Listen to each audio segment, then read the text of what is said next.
2007? Taisi olla huhtikuuta 2007, kun Outi kiersi kaikki biotalouden yksiköt, Evo, Lepaa, Mustiala, ja haastatteli meitä opettajia. Meillä oli yhteinen käsitys siitä, että verkostoissa kasvaa uusi voima. Ja tässä haastattelussa Outi kysyi meiltä myös, että mikä se visio oikeastaan teillä on? Ja onko se? Me oltiin luotu visio. Me ajateltiin, että verkot on osa meidän arjen toimintaa.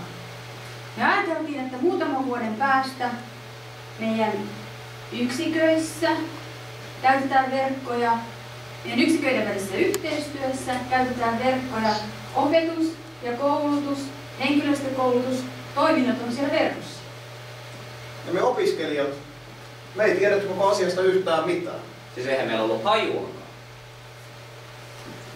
Ja oikeastaan me opettajatkin työskenneltiin vielä hyvin yksinään, eikä kaikilla se visiokaan auennut silloin.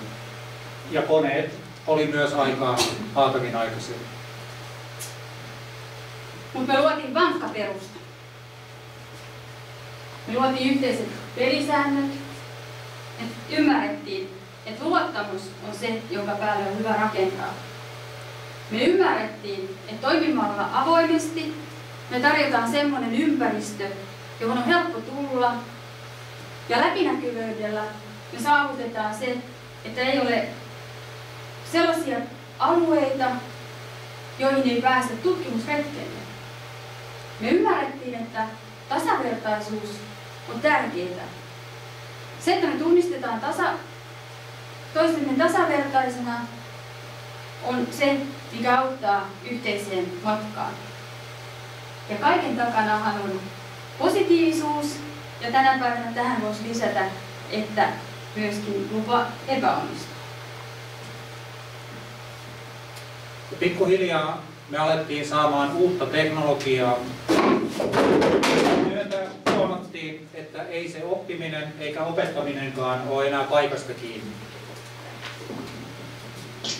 Hei, kuuluuko sinne? Mäkin on mukana.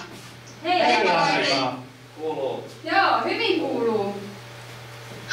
Tässä vaiheessa me perustettiin sitten vertaisverkostoja, tällainen online-ohjausklinikka, että joku oli aina koko ajan läsnä ja voisi ohjata, antaa apua. Ja sen klinikan tarkoitus oli nimenomaan auttaa sellaisissa pienissä arkipäiväisissä pulmissa. Ja tähän työhön meidän opiskelijatkin otettiin mukaan. Meitä oli enemmän ja enemmän. Ja luentojahan voi seurata myös kotoa käsin.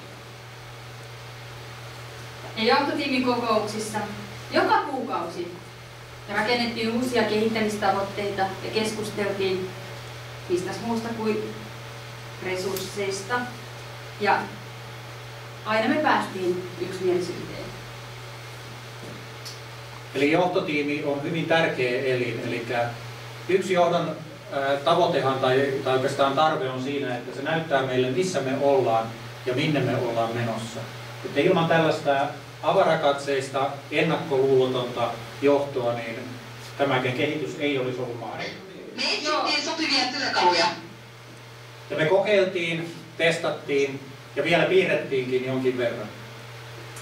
Ja me tehtiin ohjeita. Siihen käytettiin tosi paljon aikaa. Ja tänä päivänä voisi ajatella, että tarviko niitä niin paljon kirjoittaa, tai mistä me oikeasti ohjeita tarvitaankaan. Mutta pikkuhiljaa me saatiin prosessi muuttuun ja nykyään työkalut on luonteva osa jokapäiväistä työskentelyä. Meidän opiskelijoita alkoi olla mukana näissä enemmän ja enemmän. Ja joka päivä meillä tuli 100 uutta ideaa. Tuli ideoita, ehdotuksia siitä, että miten me otetaan uusia mahdollisuuksia käyttöön tai miten me ratkotaan ongelmia. Meidän mindmapit kasvo, sinne tuli uusia haaroja, me jäsennettiin niistä uusia tekemisen kohteita ja vietiin asiaa eteenpäin. Ja näin me aloitettiin aito yhdessä tekeminen. Ja nämä uudet välineet, laitteet, ohjelmistot, mobiilit alkoi olla meillä ihan jokapäiväistä tavaraa. Me etsittiin uusia toimintatapoja ja huomattiin, että itse asiassa oppiminen on siellä, missä oppijakin on. Me voidaan oppia puistossa, työpaikoilla, missä tahansa, kun me vaan oivalletaan se, että tietoverkkojen avulla me voidaan käyttää tietokantoja, ottaa yhteyksiä ohjaajiin ja niin poispäin. Me havaittiin, että infrastruktuuri on tärkeä signaali. Ja uutta oppia me tullaan täältä hakemaan. Ja tällä hetkellä me ymmärretään yhteistyön merkitys. Nyt yksi aloittaa. Josta toinen jatkaa. Ja 3. kannustaa. Ja 4. jalostaa. Ja yhdessä me koostetaan ne yhteen.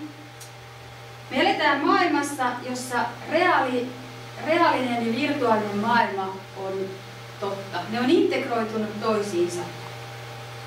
Ja koko ajan me kirjataan asioita muistiin. Ja me taltioidaan, me ideoidaan koko ajan lisää. Ja kaikilla on vapaa pääsy ja se, mitä ei ole nähtävissä, ei ole olemassa. Me ollaan aidosti kehittämisen kehällä. Ja siis ihan oikeasti kehällä suunnittele, toteuta, arvioi, paranna. Ja kun me ollaan siellä kehällä, niin me huomataan, että hei, tämähän pyörii ihan itsestään. Alussa oli visio. Mutta me saimme paljon enemmän. Ja nyt vuonna 2010 lopussa me ollaan tilanteessa, jossa meille on syntynyt aivan uusi innovaatioiden kasvualusta.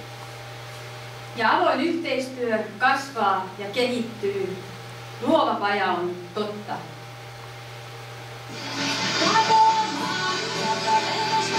Outi Vahtila. Eeva Jaakkola. Juho Urkka ja Saku Mätti. Ja Annika. Mikä se on?